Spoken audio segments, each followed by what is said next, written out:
درس 37 میں منطقی ایک از استاد وسیم هشتم فروردین 1400 مدرسہ علمی ثقلین۔ درست ہے۔ متکلم کہتا ہے کہ ترجح بلا مرجح محال ہے،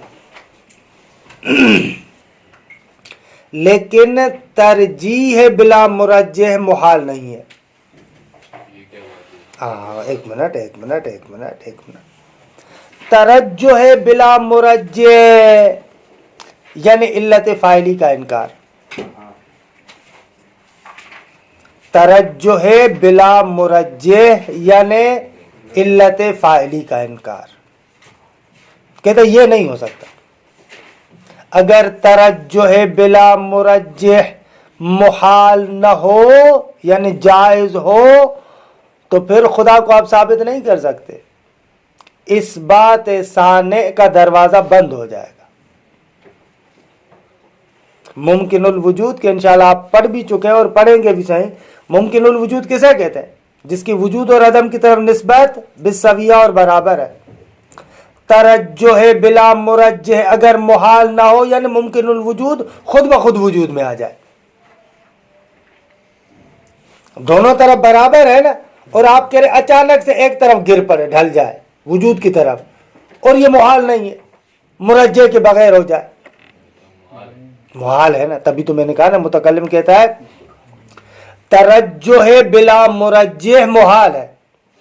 مثلا جو ترازو کے دو پلڑے ہیں، ایک ایسی جگہ پر ہوں جہاں پر بالکل برابر ہے اور نہ ہوا نہ روشنی کوئی بھی چیز نہیں ہے کہ جو ایک پلڑے کو دوسرے پلڑے پر بھاری کرے، کچھ بھی نہیں ہے۔ بالکل آپ فرض کریں کہ ایک ایسی جگہ پر ہے جہاں پر ہر چیز بالکل برابر ہے۔ اب ہو سکتا ہے کہ اچانک سے ایک پلڑا نیچے ہو جائے دوسرا پلڑا اوپر ہو جائے؟ ہاں نہیں ہو سکتا نا۔ اس کو کہتے ہیں ترجح بلا مرجح، خود بخود ایک شے رجحان پیدا کر لے، نہیں ہو سکتا۔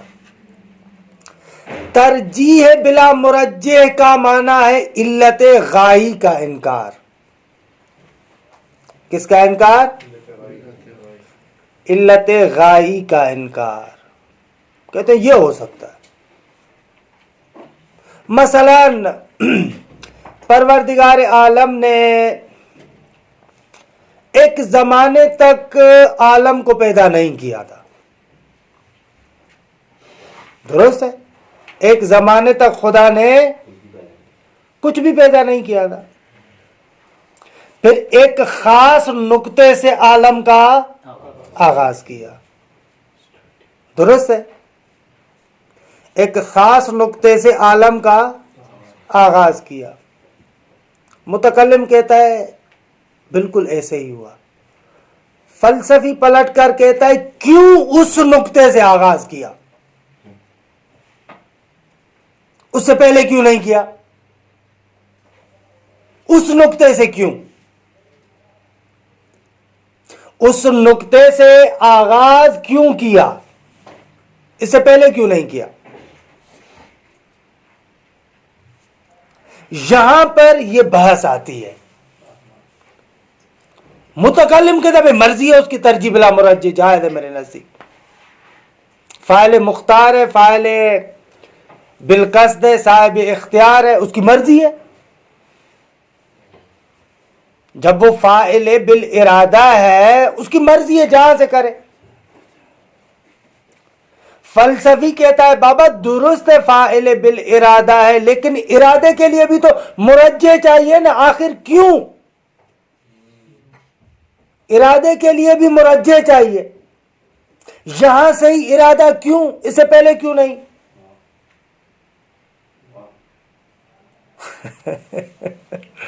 تو متکلم یہاں پر کہتا ہے نہ ہیچ مرجح نمی خواہد، یہاں پر یہ بحث آتی ہے۔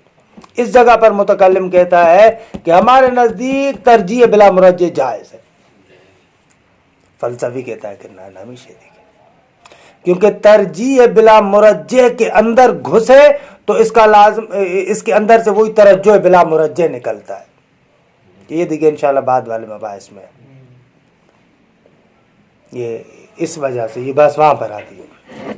ایک نقطے سے شروع نہیں کیا تو وہ کیا کہتے ہیں؟ ہاں یعنی وہ کہتے ہیں کہ ایک نقطے سے شروع کیوں کیا اس نقطے سے؟ تو ایسے ہے غلط بھائی، یہ بات ہی غلط ہے. ایک نقطے سے شروع نہیں کیا نا، ہمیشہ سے ہے، ہمیشہ سے ہے. نقطے نظاری ماں جب سے خدا ہے تب سے تب سے ہے. لیکن یہ بھی آپ ایسے سمجھے نا کہ یعنی ایسے ہو کہ حتیٰ ایک لمحہ بھر بھی آپ تصور نہیں کر سکتے کہ خدا ہو مخلوق نہ ہو. ماں نقطے نظاری کیا زون نقطے آغاز کر دے باشے. اس طرح پھر وہ خالق کی صفت خدا. ہاں یہیں پر آئے گی بحث، وہ بہترین خوبصورت بحث آئے گی کہ اصلاً مخلوقیت کا ملاک کیا ہے. مخلوقیت کا ملاک یہ ہے کہ پہلے نہ ہو بعد میں وجود میں آئے، جیسے کہ عام طور پر لوگ ایسے سمجھتے. فلسفی کہتا ہے یہ ملاک نہیں، غلط. کس نے کہا کہ یہ ملاک ہے کہ پہلے نہ ہو بعد میں وجود میں آئے؟ ملاک نیاز مندی ہے، احتیاج ہے، بے شک ازل سے احتیاج ہو. قرآن بھی قدیم ہو گیا کیا؟ نہ نہ، یہ پھر نتیجہ بالکل بھونڈا ہے. یہ نتیجہ صحیح نہیں ہے.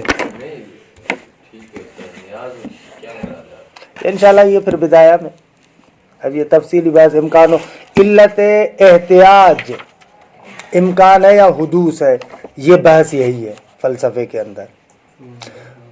ممکن یا مخلوق خدا کی جانب کیوں محتاج ہے؟ سوال آیا اس لیے کہ پہلے نہیں ہے بعد میں وجود میں آیا، کہ جس کو اصطلاحاً حدوث کہتے ہیں، یا امکان ہے، کیا ہے؟ تو وہاں پر فلسفی ثابت کرتا ہے کہ علت احتیاج حدوث نہیں ہو سکتا، امکان ہے، احتیاج. یہ عام طور پر اصل کیا ہے کہ اس کو تصور کرنا تھوڑا سا مشکل اس لیے لگتا ہے کہ ہمارا جو عامی ذہن ہے نا، وہ ذہن اصلاً اسی طریقے سے مانتا ہے بھائی خدا کی ضرورت اس لیے کہ پہلے نہیں تھا بعد میں وجود میں آیا. وغیرہ خدا کی کیا ضرورت اگر ایک شے ہمیشہ سے ہو تو؟ اگر ایک شے ہمیشہ سے ہو تو خدا کی کیا ضرورت ہے؟ ہمارا عام طور پر ذہن ایسے کام کرتا ہے کہ ہم لوگ اپنے آپ کو خدا کا محتاج اس لیے سمجھتے ہیں کیونکہ پہلے نہیں تھے، اس نے ہمیں ایجاد کیا. یہ اشتباہ ہے، اس وجہ سے نہیں ہے، بلکہ میں محتاج اس وجہ سے ہوں کہ آج بھی ابھی بھی میرے پاس اپنا کچھ نہیں ہے. علت احتیاج امکان ہے، یعنی احتیاج، علت احتیاج امکان ہے کیونکہ میں فقیر ہوں، گدھا ہوں. ہو سکتا ہے کہ ایک گدھا ازل سے گدھا ہو، معیار مخلوقیت یہ ہے، نہ ان کے زمانی طور پر پہلے نہ ہو بعد میں وجود میں آئے. یہ اصلاً علت احتیاج نہیں، یہ وہ تو ہے فلسفے اور کلام کے اندر معرکۃ الآراء بحث کہ متکلمین فلاسفہ کو جو کافر قرار دیتے. مثلا امام غزالی نے جو ابو علی سینا کو رسمی طور پر کافر قرار دیا 3 مسئلوں کی وجہ سے. ان میں سے اہم ترین مسئلہ یہ حدوث عالم والا ہے. کا فلسفی حدوث عالم کا قائل نہیں ہے، ابو علی سینا حدوث عالم کا قائل نہیں ہے، لہذا کافر ہے. 20 مسائل میں غزالی نقد کرتا ہے ابو علی سینا پر کہ وہ مشہور کتاب ہے تحافظ الفلاسفہ. 20 مسائل ذکر کرتا ہے فلسفے کے، ان کو رد کرتا ہے، اور ان 20 مسائل میں سے 3 مسائل کو کہتا ہے کہ کفر کا سبب ہے. ان میں سے ایک مسئلہ جو یہ ہے وہ یہی ہے، حدوث عالم. یہ لوگ ایسے تصور کرتے عالم حادث ہے، یعنی بلاخر ایک زمانہ تھا، کان اللہ ولم یکن معہ شیء، خدا تھا کچھ بھی نہیں تھا، پھر خدا نے اچانک سے بنانا شروع کر دیا. تو قرآن کی آیت کا کیا کہیں گے آگا؟ کس کا؟ خدا نے کائنات بنائی اتنے دنوں میں. اعلیٰ اس کا بھی جواب ہے، اس کا بھی جواب ہے. بنائی اتنے دنوں میں، دنوں سے کیا مراد، بنانے سے کیا مراد؟ قطن یہ تو مراد نہیں ہے جو آج کا دن ہے، دن رات تو سورج چاند وغیرہ زمین ہی نہیں تھا تو ان روز کے نہ بود اثرا، دن سے مراد یہ دن تو قطن نہیں ہے، کیونکہ جب نہ سورج تھا نہ چاند تھا نہ زمین تھی نہ حرکت تھی تو یہ دن تو نہیں تھا، کیونکہ فرض یہ کہ ابھی ان کو بنانا ہے۔ خوب وہاں پر پس یوم سے مراد یعنی دورہ ان 6 مراحل میں، نہ کہ 6 دن میں جو ہم، کیونکہ فرض یہ کہ یہ دن تو تھے نہیں، بلے مخلوقات 6 مراحل میں ہیں، بلے 6 مراحل میں۔ اما اس کا کبھی بھی معنی یہ نہیں ہے کہ اس سے پہلے نہیں تھا پھر اس طریقے سے بنایا، یہ چیز اس میں پوشیدہ نہیں۔ بہرحال یہ اہم ترین بحث ہے متکلمین کا، جو اختلاف ہے فلاسفہ کے ساتھ، وہ اہم ترین نقطہ یہی ہے۔ متکلمین جو ہے وہی والے ہیں نا، معتزلہ اور یہ نہ ہمارے بھی ہے، ہمارے بھی کام ہے نا، نہ اکثر ہے،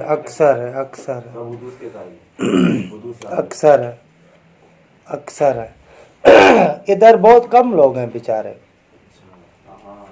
ادھر کم لوگ ہیں، لیکن عقل مند لوگ یہ ہے، صحیح بات ہے۔ فلسفے کا رجحان اس وجہ سے یہاں پہ کم ہے، ہاں فلسفے اسلامی کا جو رجحان ہے اس وجہ سے کم ہے یہاں پہ، ایسے یعنی رجحان ہو تو پھر زیادہ ہونے چاہیے نا، اگر فلسفے کا رجحان کم ہے، بھلے یہ فلسفی اور کلام، مثلا آپ مشاہد چلے جائیں، اتنی گالیاں دیتے ہیں ان بیچاروں کو حد سے زیادہ، ہاں محروم کرتے ہیں انسان کو معارف سے، بہت ساروں سے اشتباہ کرتے ہیں، دھوکہ دیتے ہیں، یعنی وہی اعتراضات جو اخباری اصولیوں پر کرتے ہیں نا، یہ لوگ وہی اعتراض کرتے ہیں متاسفانہ۔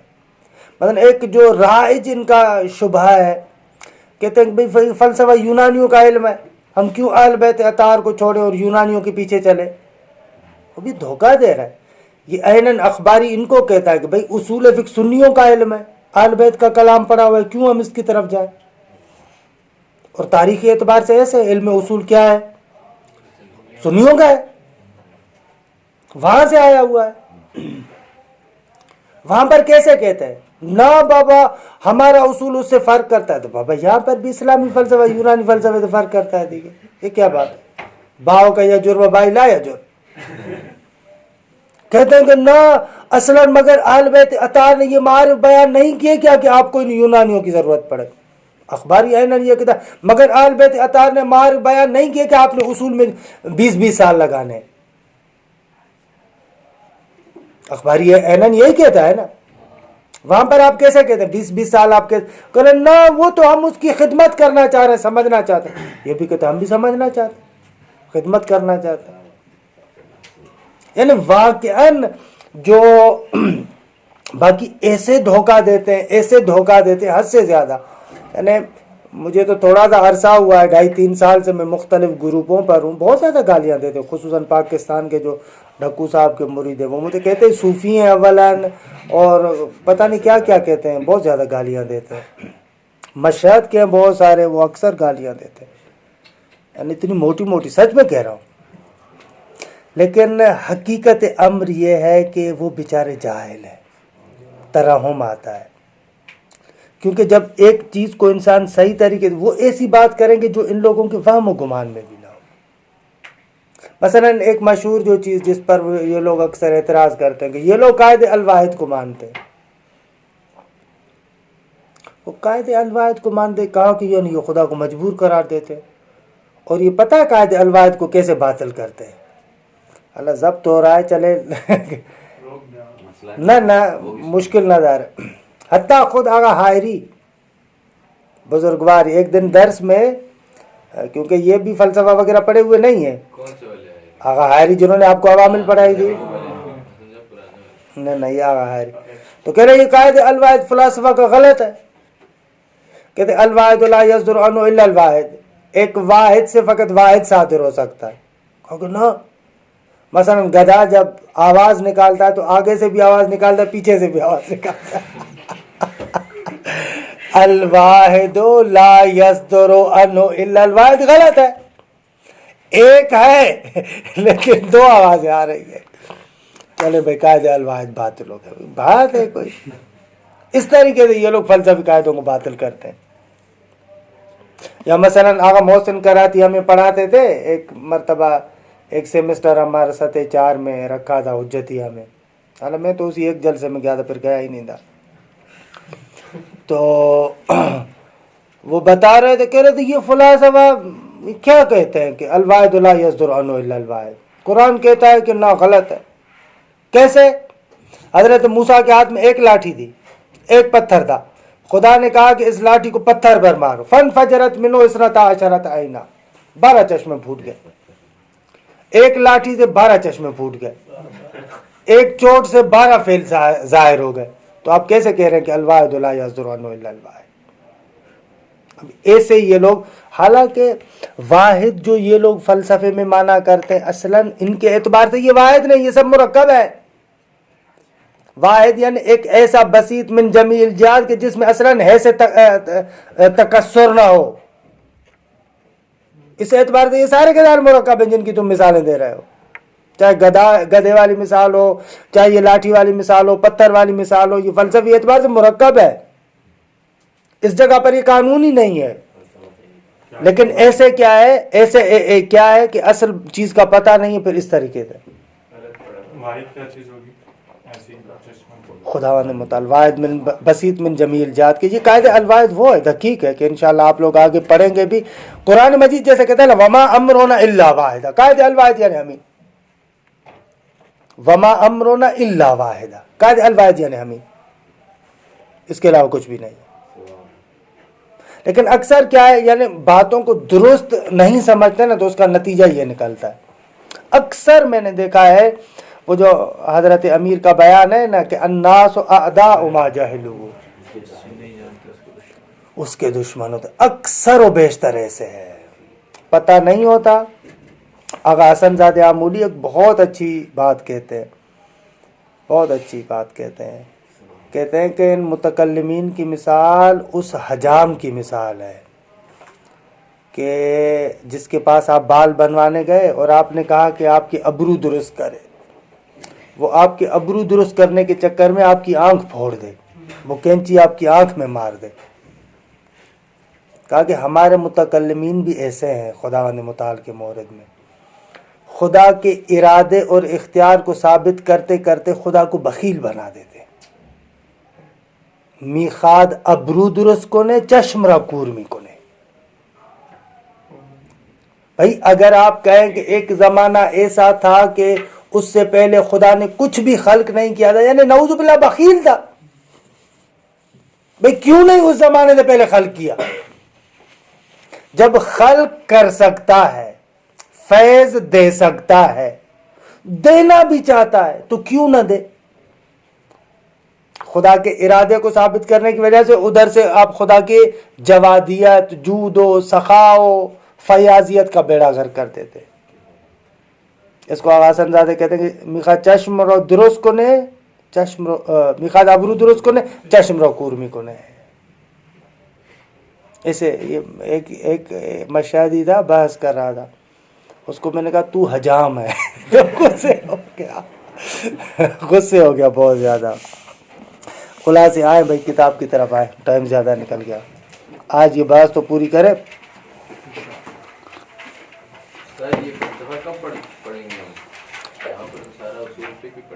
نہ کیوں نہیں پڑھیں گے، فلسفہ پڑھیں گے، کاشنازی پڑھیں گے، آشنائی با فلسفہ پڑھیں گے، بدایہ پڑھیں گے. آپ کے لیے بدایہ ایک جلد ہے، لیکن آپ کو مفصل رکھی ہے آپ کے لیے. بدایہ کے ہم نے 12 واحد رکھے، جبکہ دوسری جگہوں پر 6 واحد ہوتے ہیں نا، آپ کے لیے 12 واحد رکھے ہیں یہاں پر. اس سے پہلے مثلا جو کہ 2-3 واحد اور آشنائی با فلسفے کے رکھے، یعنی مجموعاً فلسفے کے 14-15 واحد رکھے آپ کے لیے.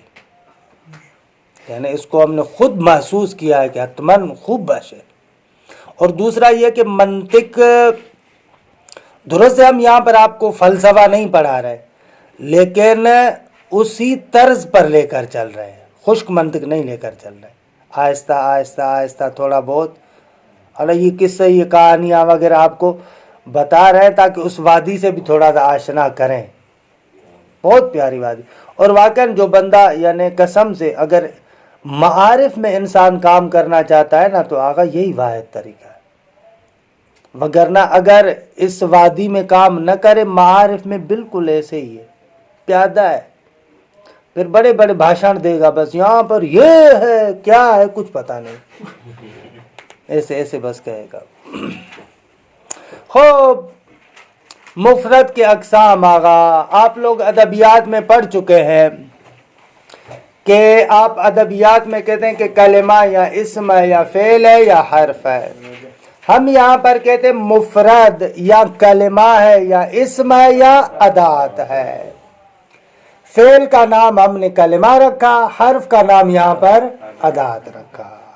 درست ہے. اچھا, لیکن ادبیات میں سربستہ طریقے سے آپ کو یہ بتاتے ہیں, منطق میں تھوڑی سی تحلیل کر کے بتاتے ہیں آپ کو. ادبیات میں آپ کو کیسے بتاتے ہیں آغا سید سجاد, وہاں پر کہتے ہیں کہ بابا کلمہ یا اپنے معنی مستقل پر دلالت کرتا ہے یا نہیں کرتا. اگر معنی مستقل پر دلالت نہیں کرتا تو حرف ہے. اگر معنی مستقل پر دلالت کرے یا زمان کے ساتھ مقترن ہے یا زمان کے ساتھ مقترن نہیں ہے. اگر زمان کے ساتھ مقترن ہو تو اسے آپ فعل کہتے ہیں, اگر مقترن نہ ہو تو اسے اسم کہتے ہیں. یہ آپ ادبیات میں پڑھتے ہیں, لیکن منطق میں تھوڑی سی ہم تحلیل کر کے آپ کو بتاتے ہیں کہ یہ نکات تھوڑے 2-3 سمجھنے والے ہیں. مثلا آگے دیکھیں,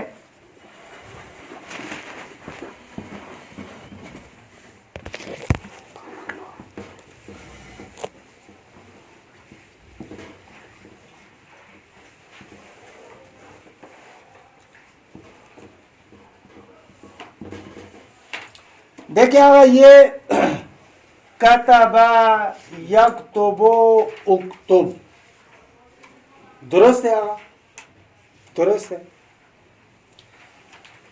اگر آپ غور کریں ان تینوں کے اندر کچھ مشترک چیزیں ہیں اور کچھ مختلف چیزیں ہیں.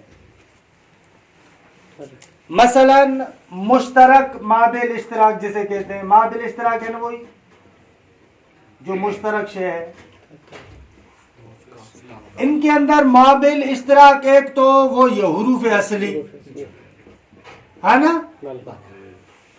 حروف اصلی مابل اشتراک ہے, کاف تا با. کتب یکتب اکتب, ان کے درمیان مابل اشتراک حروف اصلی ہے, کاف تا با. ایک اور بھی مابل اشتراک ہے, وہ کیا ہے؟ معنی حدثی. ہاں, کاف تا با کا ایک معنی ہے نا جامع, لکھنا, معنی حدثی لکھنا, یہ بھی سب میں مشترک ہے. لکھنا ایک معنی ہے جو تینوں میں مشترک ہے, معنی حدثی. اس کے علاوہ ان تینوں میں کتب یکتب اکتب میں مابل اختلاف بھی ہے, کچھ چیزوں میں اختلاف بھی ہے ان کا. ہاں, مابل اختلاف ایک تو ہر ایک کا وزن ہے, کیا میزان جسے آپ کہتے ہیں, کیا کہتے ہیں اسے؟ سانچا, یا صرف میں آپ لوگ کیا کہتے ہیں؟ بھلے وزن, وزن دیگے. ہم اس وزن کو منطق میں ہیئت کہتے ہیں. کیا کہتے ہیں؟ ہیئت, یعنی وہی وزن. کتبہ اس کی ہیئت اور اس کا وزن کیا ہے؟ فعلہ کے وزن پر. یکتبو اس کی ہیئت اور وزن کیا ہے؟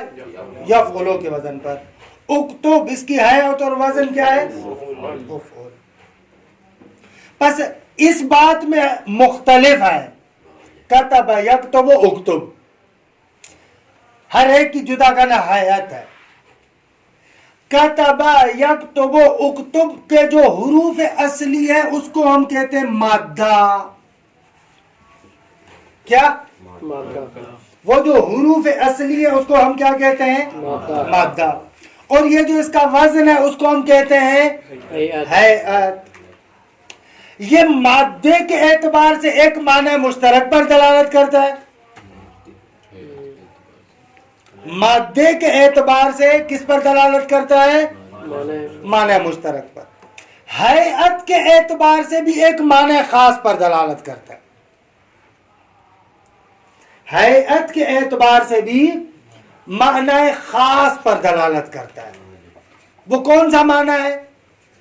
ہیئت کے اعتبار سے دلالت کرتا ہے کہ بابا وہ جو آپ کا مادہ ہے یعنی معنی اصلی وہ کسی فاعل غیر معین کی طرف منسوب ہے، حالانکہ کسی ایک زمانے میں.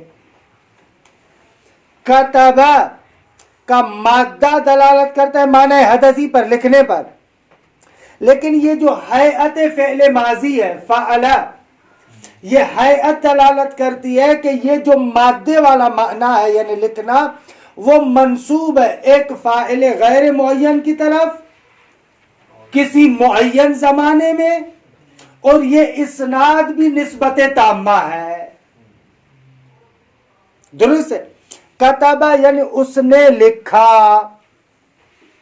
یہ آپ کیوں کہہ رہے ہیں اس نے لکھا؟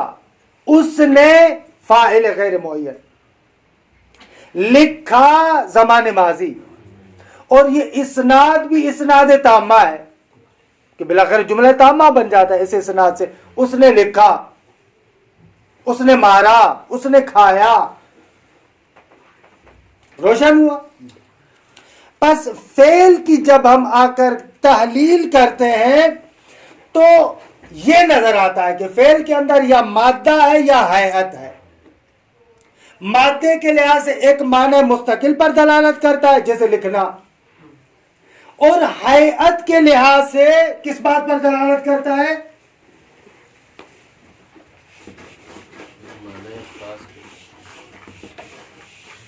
یوں کہہ سکتا ہوں نا، کلمہ یا فعل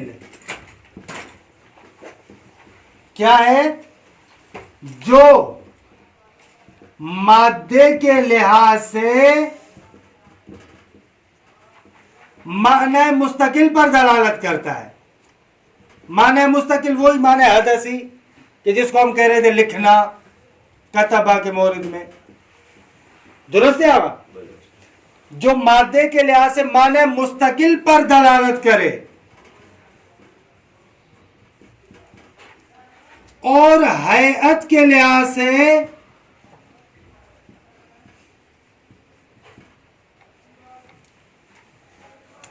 دلالت کرتا ہے، ہیئت کے لحاظ سے دلالت کرتا ہے کہ وہ معنی مستقل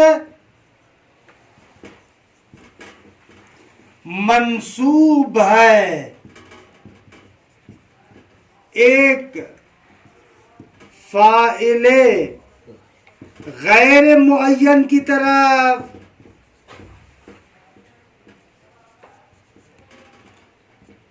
کسی زمانے میں، اور وہ نسبت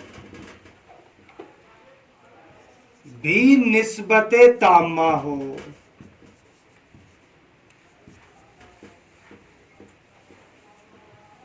کچھ زیادہ ہی لمبی ہو گئی تعریف.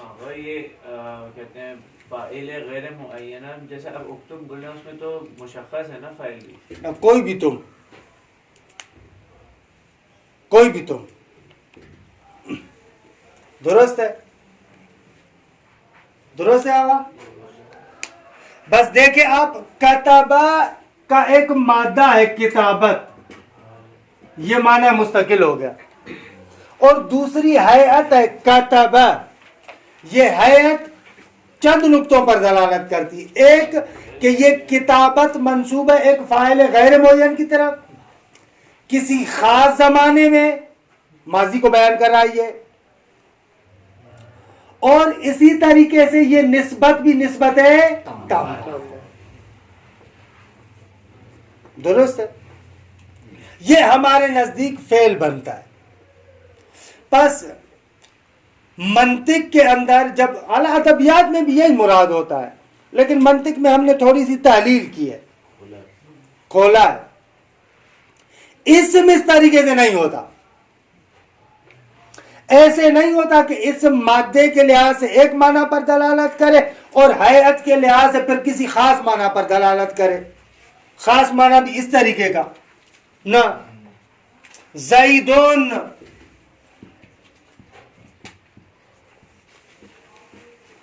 ایسے نہیں ہے کہ زیدون مادے کے لحاظ سے ایک معنی پر دلالت کرے اور ہیئت کے لحاظ سے کسی اور معنی پر دلالت کرے.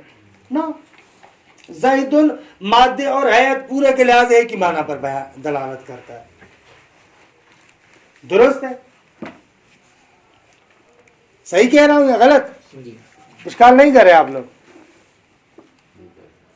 کیوں نہیں کر رہے؟ میں کر رہا ہوں.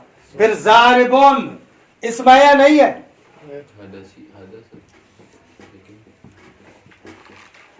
ضاربون مادے کے لحاظ سے ایک معنی پر دلالت کرتا ہے، ہیئت کے لحاظ سے دوسرے معنی پر دلالت کرتا ہے. ضاربون بر وزن فاعلون، وزن فاعلون کا اپنا معنی ہے. اس میں فاعلن کل من یصدر عنہ الفعل، صحیح ہے، جس سے فعل صادر ہو رہا ہے. تو یہاں پر ضاربون مادے کے لحاظ سے مارنے پر دلالت کرتا ہے، ضرب پر. یہ صفتیت ہے وہ علمیت ہے استاد. اور ہیئت کے لحاظ سے یہ بھی دلالت کرتا ہے معنی پر. لیکن جس طریقے سے فاعل کرتا ہے اس طریقے سے تو نہیں کرتا. لیکن جس طریقے سے فعل کرتا ہے اس طریقے سے نہیں کرتا. فعل جو ہیئت کے لحاظ سے دلالت کرتا ہے وہ دلالت کرتا ہے کہ وہ جو معنی مستقل یا معنی حدثی ہے فاعل غیر معین کی طرف اس کی نسبت ہے. خب ضاربن یہاں تک ہے، ضاربن میں بھی فاعل غیر معین کی طرف یہ حدث منصوب ہے. لیکن یہ جو اسناد ہے وہ اسناد تامہ نہیں ہے. ضربہ میں جو اسناد فاعل غیر معین کی طرف وہ نسبت تامہ ہے. لیکن ضاربن کے اندر جو نسبت ہے وہ نسبت تامہ نہیں ہے. سمجھ میں آیا ہوگا؟ اصل نسبت ضاربن سے نسبت ہے، کیوں نہیں؟ ضاربن کا فاعل ہوتا ہے، اس میں فاعل کا فاعل ہوتا ہے. نہ نسبت جس طرح نے کہا نا کتبہ میں نسبت ہے اس ایک نے مارا، تو یہ پوری ضاربن وہ مارنے والا، وہ کہاں سے؟ اگر ضاربن کا فاعل ہوتا ہے اس میں فاعل کا فاعل ہوتا ہے تو اس کی طرف ہے نا، فاعل ہوتا ہے مفعول ہوتا ہے. اس میں فاعل کا بھی اگر لازم ہو تو فقط فاعل، اگر متعدی ہو تو فاعل مفعول دونوں ہوتے ہیں. اسناد ہوتی ہے وہاں پر بھی، درست ہے. لیکن دو جہتوں سے اس میں فاعل فرق کرتا ہے. ایک یہ کہ اس کے اندر جو اسناد ہوتی ہے وہاں پر زمان نہیں ہوتا. اس میں فاعل میں زمان ہوتا ہے. ادبیات میں تو کہتے ہیں ہوتا ہے استاد. نہیں، خود اس میں فاعل نہیں ہوتا، باہر سے لے کے آتا ہے. وہ اس کی ذات میں نہیں ہے. درست کہہ رہے ہیں، عمل کرتے وقت شرائط بتاتے نا حال یا استقبال کے معنی میں، لیکن یہ اس کے معنی موضوع لا کا جز نہیں ہے، عرضی ہے، بالعرض ہے، مجازن ہے. ایک یہ حالا اگر ہم کہیں بھی صحیح کہ اس کے اندر زمان ہوتا ہے تو بھی جو اصل نقطہ ہے اس میں فاعل کو فعل سے جدا کرتا ہے وہ یہ کہ وہاں پر نسبت تامہ کی بات نہیں ہوتی. درست ہے آقا؟ پس فعل کی تعریف سے یہ اسم خارج ہو گیا. اسم کے اندر یا تو دو معنی نہیں ہوتے کہ ایک مادے اور ہیئت کے لحاظ سے جدا جدا معنی ہو، جیسے زیدن رجلون ایک ہی معنی ہے، یا اگر بعض اسماء کے اندر مادے اور ہیئت کے لحاظ سے جدا معنی ہو لیکن وہ ہیئت جس طریقے سے فعل کے اندر دلالت کرتی ہے کہ وہ فاعل غیر معین کی طرف اس کی نسبت تامہ ہے، اس طریقے سے نہیں ہوگا. درست ہے. اور ادات اور حرف بیچارے کا تو آپ کو پتا ہے کہ اصلاً اس کا معنی مستقل نہیں ہوتا. دیکھیں عبارت کو، تحلیل اچھی کی ہے انہوں نے نا. دقت کرے سوال آپ سے توقع تھی کہ آپ کریں گے، لیکن پتہ نہیں کیوں نہیں کرتے آپ لوگ سوال. بھائی ہم یہ مفرد کے اقسام بیان کر رہے ہیں نا، ہاں تو پھر کلمہ فعل مفرد تو نہیں ہوا. آپ نے کہا مادہ اس کا ایک جز، حیات دوسرا جز، اور مادے والا جز ایک معنی پر دلالت کرتا ہے، حیات والا جز دوسرے معنی پر دلالت کرتا ہے. مفرد کیسے بنا؟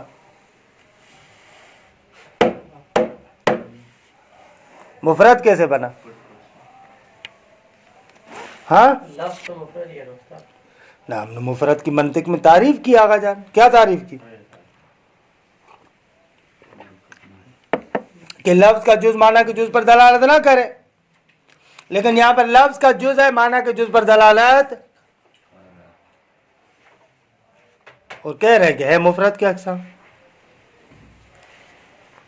کہہ رہے ہیں بابا جز سے مراد وہ ہے کہ جو جزء مسموع ہو، یعنی جداگانہ طریقے سے سنا جائے. جیسے عبداللہ، عبد جداگانہ طریقے سے سنا جاتا ہے، اللہ جداگانہ طریقے سے سنا جاتا ہے. لیکن ضربہ کے اندر جو مادہ اور حیات ایسے اجزاء تھوڑی ہے جو جدا جدا سنے جاتے ہو. ضربہ کے اندر مادہ بھی آ گیا، حیات بھی آ گئی. ہماری جز سے مراد ایسا جز ہے جو جزء مسموع ہو، یعنی واقعاً جدا جدا سنا جائے. لیکن مادہ اور حیات ایسے تھوڑی ہے ایک ہی صدا میں دونوں سنے جاتے ہیں. دو جز کہاں ہوئے اس اعتبار سے؟ یہ تو آپ حقیقت میں تحلیل کر رہے ہیں اس کو، وگرنہ حقیقت میں اس کا معنی ایک ہی بسیط ہی ہے. اور لفظ کا جز بھی اس طریقے سے جدا گانا نہیں، ضرب ایک ہی چیز ہے. وہ مادہ اور حیات دو جدا لفظ نہیں ہے جو آپ کو سنے جاتے ہوں. بس وہ جو ہم نے مرکب اور مفرد کے ملاق میں بیان کیا تھا کہ اس کے مختلف اجزاء ہوں، یعنی اجزاء مسموع جو جدا گانا طریقے سے سنے جاتے ہوں. یہ کہاں سے سنے جاتے ہیں؟ اقسام المفرد. المفرد کلمۃ اسم ادات. مفرد یا کلمہ ہے یا اسم ہے یا ادات ہے. الکلمۃ کلمہ وہی الفعل باصطلاح النحات. اگر نحات کی اصطلاح میں کلمہ وہی فعل ہے دیگے. مثل کتب یکتب اکتب، جیسے کتب یکتب اکتب. فَإِذَا لَاحَظْنَا هَذِهِ الْأَفْعَالَ أَوِ الْكَلِمَاتِ الثَّلَاثَ نَجِدُهَا. جب ہم ان افعال کا ملاحظہ کرتے ہیں یا ان تینوں کلمات کا ملاحظہ کرتے ہیں، تینوں کلمات کون سے؟ کتب یکتب اکتب. تو نجدها، تو ہم ان تینوں کلمات کے اندر مابعل اشتراک بھی دیکھتے ہیں، مابعل افتراق بھی دیکھتے ہیں. کیا؟ مابعل اشتراک بھی دیکھتے ہیں کہ کچھ چیزوں میں مشترک ہے اور کچھ چیزوں میں مختلف ہیں، کہ وہ مابعل اختلاف. دو چیزوں کے اندر مشترک، دو چیزوں کے اندر مختلف. نجدها اولا تشترک فی مادۃ لفظیۃ واحدۃ محفوظۃ فی الجمیع. آگا تشترک یعنی یہ تینوں کلمات مشترک ہے ایک مادے میں جو مادہ لفظی ہے، واحد ہے اور سب کے اندر موجود ہے.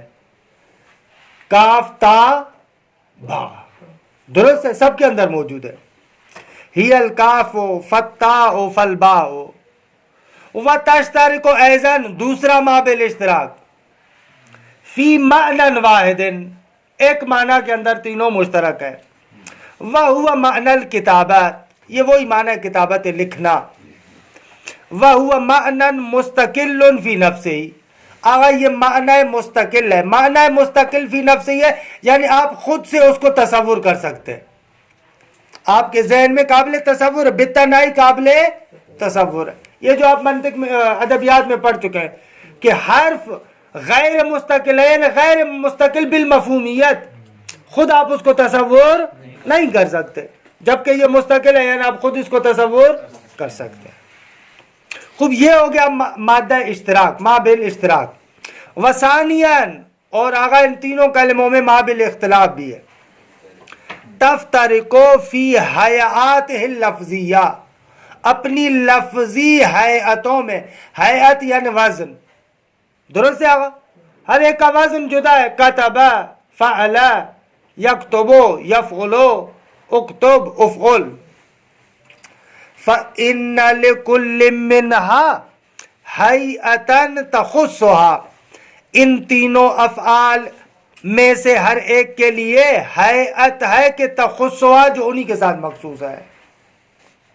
ایک مابل اختلاف یہ. دو وتفترق ایضاً، اور اس بات میں بھی جدا ہوتے ہیں. کون سی بات؟ وتفترق فی دلالتها، اس بات میں بھی مفترق اور جدا ہوتے ہیں کہ یہ حیات دلالت کرتی ہے کس بات پر؟ علی نسبت تامت زمانیت کہ تختلف باختلافها، تینوں اس بات میں بھی مختلف ہیں کہ دلالت کرتے ہیں ایک نسبت تامہ زمانیہ پر کہ تختلف، جو مختلف ہوتی ہے بے اختلاف یا حیات کے مختلف ہونے کی وجہ سے. آگا کتبہ کے اندر جو نسبت تامہ زمانیہ ہے وہ یکتبو والی نسبت تامہ زمانیہ سے جدا ہے. درست ہے آگا؟ ایک میں ماضی پر ہے کتبہ میں، یکتبو میں حال اور استقبال، اور اکتب میں مثلا حال پر. وہ کیا ہے نسبت تامہ زمانیہ؟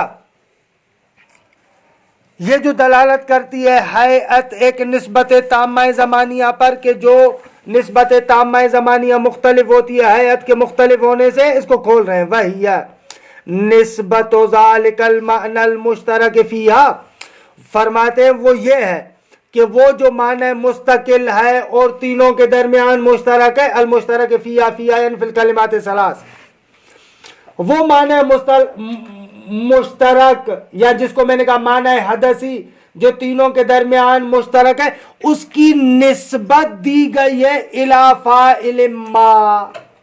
یہ ما کون سا ہے؟ ما نکرہ ہے. الی فاعل ما، کسی ایک فاعل کی طرف. کہ اللہ اس کو پھر کھول رہے ہیں غیر معین. فاعل ما یعنی فاعل غیر معین. دیکھیں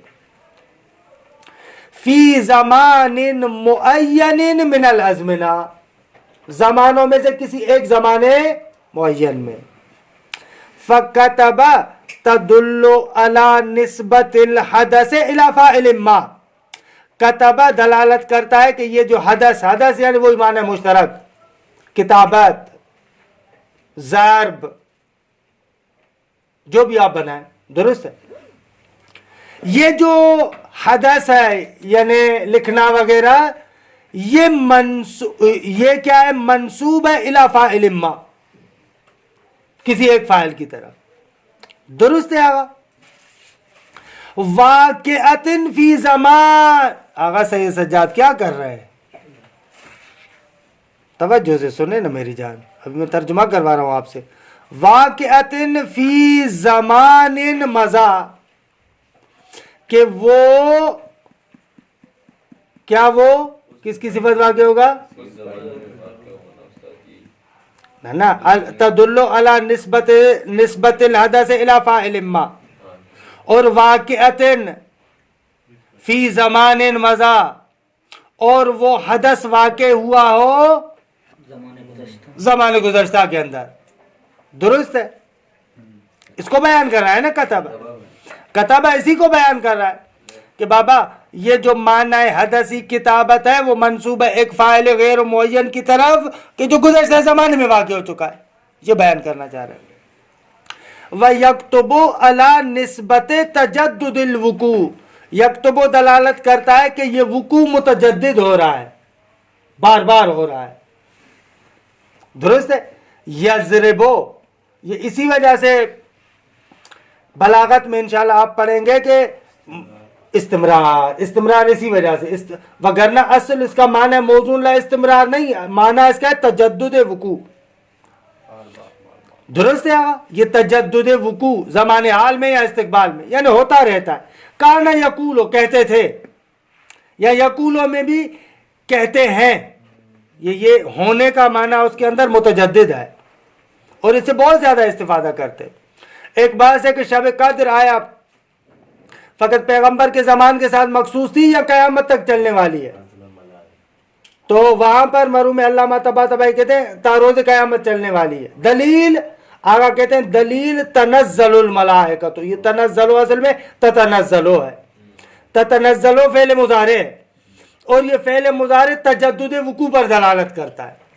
تجدد وقوع یعنی یہ ہوتا رہے گا قیامت تک. ایسے درست ہے. وَيَكْتُبُ عَلَى نِسْبَةِ تَجَدُّدِ الْوُقُوعِ فِي الْحَالِ أَوْ فِي الْاِسْتِقْبَالِ إِلَى فَاعِلِهَا. خوب یہ نسبت تجدد وقوع حال یا استقبال میں اس کے فاعل کی طرح کہ یہاں پر بھی وہ فاعل غیر معین ہے. اچھا ایک سوال آپ کیوں نہیں کر رہے کہ فاعل غیر معین کی بات کیوں کر رہے ہیں آپ؟ فاعل معین کیوں نہیں کر رہے؟ صحیح سجاد فاعل غیر معین کیوں کہہ رہے ہیں؟ الا فاعل ما یا پھر کا فاعل غیر معین. ہاں اگر فاعل معین کریں دے تو پھر اس صورت میں تو جملہ بن جائے گا. تو ہم ابھی فعل کی بات کر رہے ہیں اس فاعل کی طرف اصلا ناظر ہی نہیں ہے. لہذا اس نقطے کو کہنے کے لیے کہہ رہے ہیں فاعل غیر معین, کیونکہ اگر فاعل معین اگر مقصود ہو تو پھر تو جملہ بن جائے گا نا. مثلا ضرب زیدن, مثلا ضربہ کی نسبت زید کی طرف ہو, اب ضرب زیدن کے فعل نہ شد, جملہ بن گیا, مفرد سے خارج ہو گیا.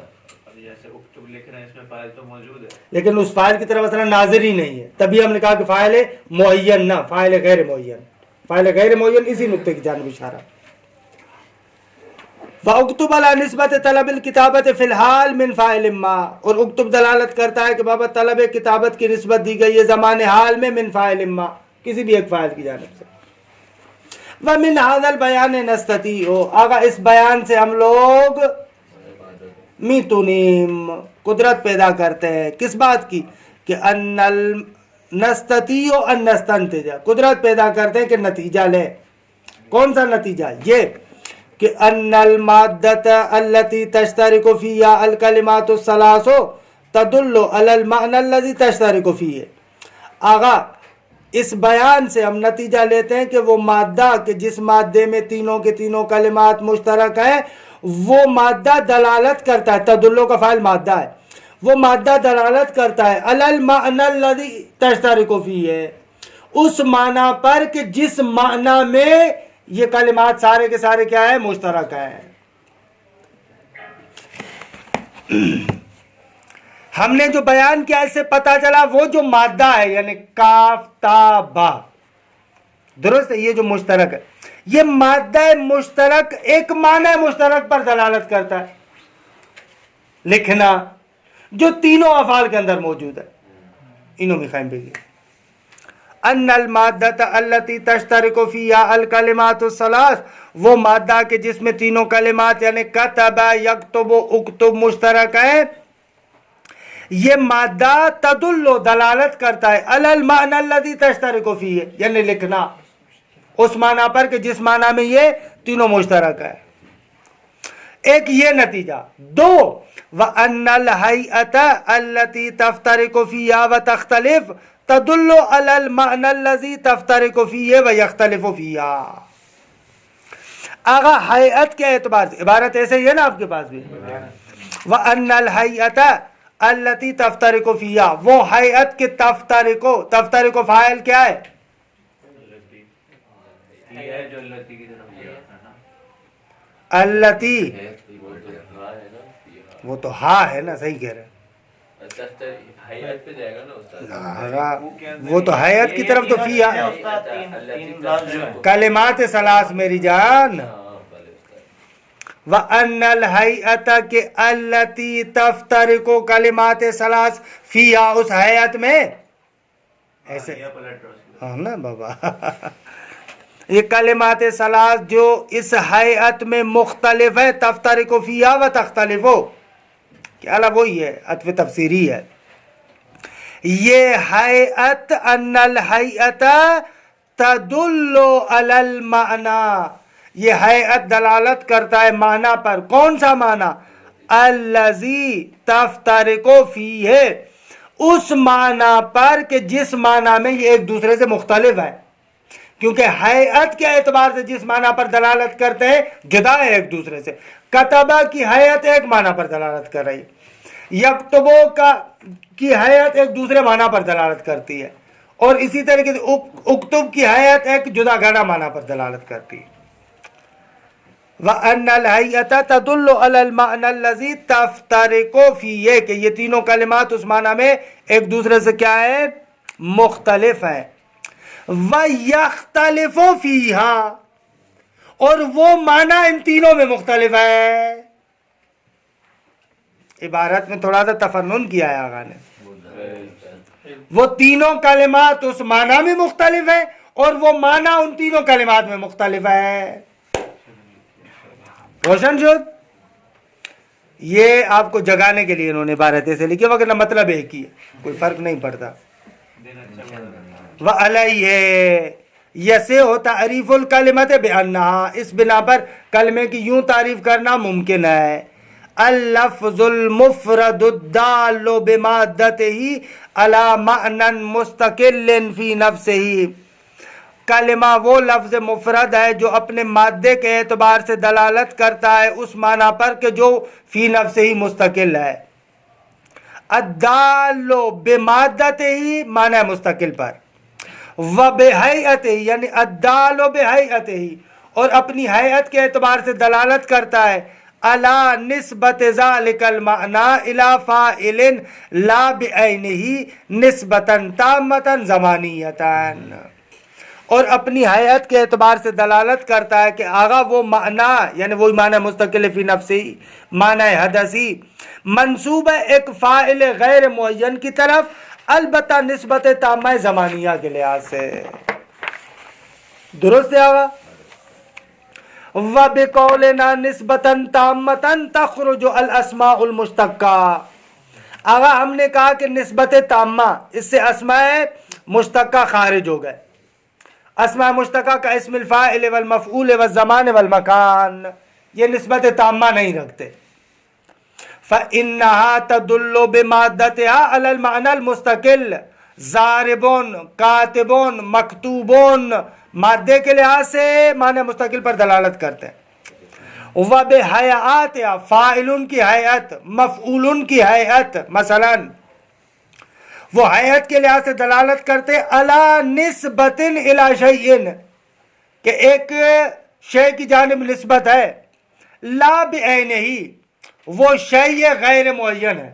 یہاں تک ٹھیک ہے. فی زمان ما، کسی بھی ایک زمانے میں، درست ہے، کسی بھی ایک زمانے میں، لیکن ولیکن النسبت فیہا نسبت ناقصۃ لا تامہ، لیکن ان کے اندر جو نسبت ہے وہ نسبت ناقصہ ہے، تامہ نہیں ہے. خوب اسم اس کے برخلاف بالکل آسان. الاسم وهو اللفظ المفرد الدال علی معنی مستقل فی نفسہ، وہ لفظ مفرد ہے کہ جو دلالت کرتا ہے ایک معنی مستقل پر کہ جو معنی مستقل ہے فی نفسہ ہی، اور اسی طریقے سے غیر مشتمل علی ہیئت، مشتمل نہیں ہے ایک ایسی ہیئت پر کہ تدل علی نسبت تامت زمانیہ، جو ہیئت دلالت کرے نسبت تامہ زمانیہ پر. یہ نقطہ سمجھنے والا ہے. اسم مشتمل نہیں ہے ایک ایسی ہیئت پر جو ہیئت نسبت تامہ زمانیہ پر دلالت کرے. اس کے دو فرد ہو سکتے ہیں، یا اصلاً ہیئت کے اعتبار سے اس کا معنی ہی نہ ہو، کسی چیز پر دلالت نہ کرے، یا اگر ہیئت کے اعتبار سے کسی چیز پر دلالت کرے تو وہ نسبت تامہ زمانیہ نہ ہو. روشن ہے آغا؟ روشن ہے آغا؟ یوں روشن ہے آغا؟ یہ زمانیہ کی خیر کیوں لے کے آ رہے ہیں؟ کیونکہ پہلے بول رہے ہیں ولیکن نسبت فیہا نسبت ناقصۃ لا تامہ، لیکن وہ تو ختم ہو گیا نا. ہاں تو نسبت ناقصہ علیحدہ چیز ہے، زمانی علیحدہ چیز ہے. زمانی یعنی جو فقط زمان کو بیان کرے، ناقصہ یعنی وہی جملہ تامہ اور ناقصہ والا رخ، مرکب تامہ اور ناقصہ والا، اس کو بیان کر رہے. ہو سکتا ہے اسم فاعل میں آغا کے بقول اسم فاعل کے اندر نسبت زمانی ہے، نسبت زمانی ہے، ہم بھی مانتے ہیں، وہ ادبیات والا تکلف نہیں کرتے کہ وہ لوگ آ کر کہتے ہیں نہ اصل وزن میں نہیں ہے، عرضی ہے، نہ ہم کہتے ہیں چلیں ٹھیک ہے اصل وزن کے اعتبار سے بھی اس میں ہو، لیکن ہیئت کے لحاظ سے نسبت تامہ پر دلالت نہیں کرتا، اس سے خارج ہوتا ہے۔ مثل محمد انسان کہ اس کے اندر اصلاً ہے، ہیئت کے لحاظ سے جدا کا نہ معنی ہی نہیں ہے۔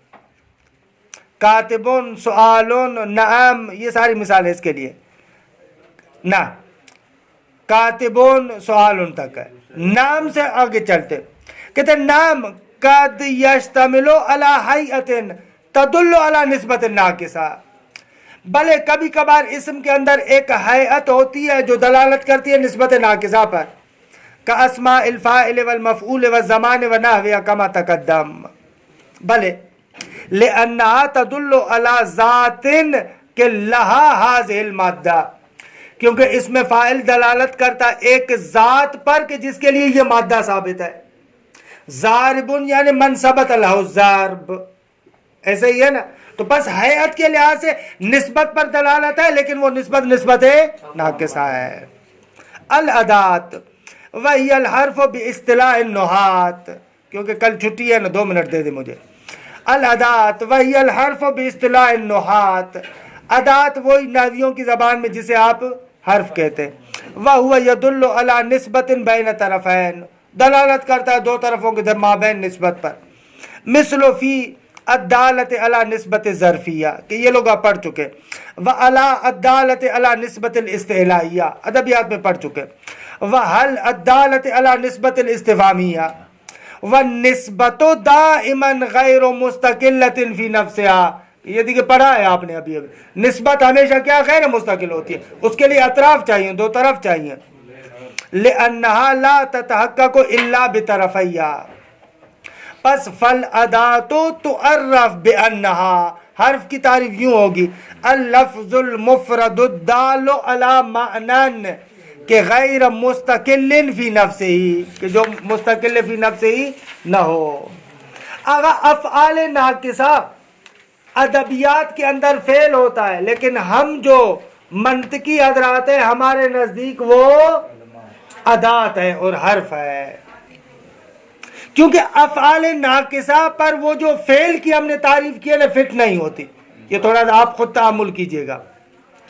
ملاحظۃ افعال ناقصۃ مثل کان و اخواتها فی عرف المنطقیین علی التحقیق، کیونکہ اقوال مختلف ہیں لیکن تحقیقی قول کے مطابق تدخل فی الادوات، کان ادوات میں داخل ہے، لأنها لا تدل علی معنی مستقل فی نفسہ، افعال ناقصہ بذات خود ایک معنی حدثی مستقل پر دلالت نہیں کرتے، بلکہ افعال ناقصہ دلالت کرتے ہیں کہ یہ خبر ان اسم کے لیے ثابت ہے، مثلا مخصوص کیفیات کے ساتھ۔ افعال ناقصہ تو یہی بتاتے ہیں نا، کان زید قائما، لأنها لا تدل على معنى مستقل في نفسه، کیونکہ لتجردها عن الدلالت على الحدث، کان وغیرہ خود حدث پر دلالت نہیں کرتے، افعال ناقصہ بیان کرتے ہیں کہ خبر اسم کے لیے ثابت ہے، اس کو بیان کرتے ہیں، حالانکہ مخصوص کیفیات میں یا زمان گزشتہ میں یا ایک خاص زمان میں ایسے، بل انما تدل علی النسبت الزمانیۃ فقط، افعال ناقصہ تو فقط نسبت زمانیہ کو بیان کرتے ہیں، فلہذا تحتاج الی جزء یدل علی الحدث، اسی لیے افعال ناقصہ محتاج ہوتے ہیں ایک ایسے جز پر جو حدث پر دلالت کرے، یعنی خبر، نہ وہ کان محمد قائما فکلمۃ قائم ہی التی تدل علیہ، فرماتے ہیں یہ کلمہ قائمی وہ لفظ وہ کلمہ ہے جو اس حدث پر دلالت کرتا ہے۔ بس ہمارے نزدیک افعال ناقصہ افعال نہیں ہے، حرف ہے، جبکہ وفی عرف النحات معدودۃ من الافعال، بلے ان لوگوں کے نزدیک، نحات کے نزدیک یہ افعال میں شمار ہوتا ہے، وبعض المناطق یا وبعض المناطق، بعض منطقی جیسے شیخ الرئیس بو علی سینا یا قطب رازی یا مثلا محقق توسی یسمیہا الکلمات الوجودیت، ان کو کلمات کہتے ہیں فعل ہے، کلمہ یعنی وہی فعل، لیکن فعل وجودی ہے، فعل وجودی ہے یعنی کیا؟ یعنی کس نے کہا کہ کان یا افعال ناقصہ معنی حدثی پر دلالت نہیں کرتے؟ معنی حدثی پر دلالت کرتے لیکن وہ مطلق وجود ہے، نہ حدث خاص، یہ شیخ الرئیس وغیرہ کہتے ہیں۔ لیکن آغا مظفر کہہ رہے ہیں کہ نہ بابا، اصلاً معنی حدثی پر دلالت نہیں کرتے، افعال ناقصہ کا کام ہے فقط زمان پر دلالت کرنا۔ خلاصہ کلام، لفظ یا مفرد ہے یا مرکب ہے، مفرد یا اسم ہے یا کلمہ یا اعداد، مرکب یا تام ہے یا ناقص، اور تام یا خبر ہے یا انشاء۔ کہ تمرینات انشاءاللہ آپ حل کر کے آئیں گے۔ وصلی اللہ علی محمد وآل بیتہ الطیبین الطاہرین۔ اللہم صلی علی محمد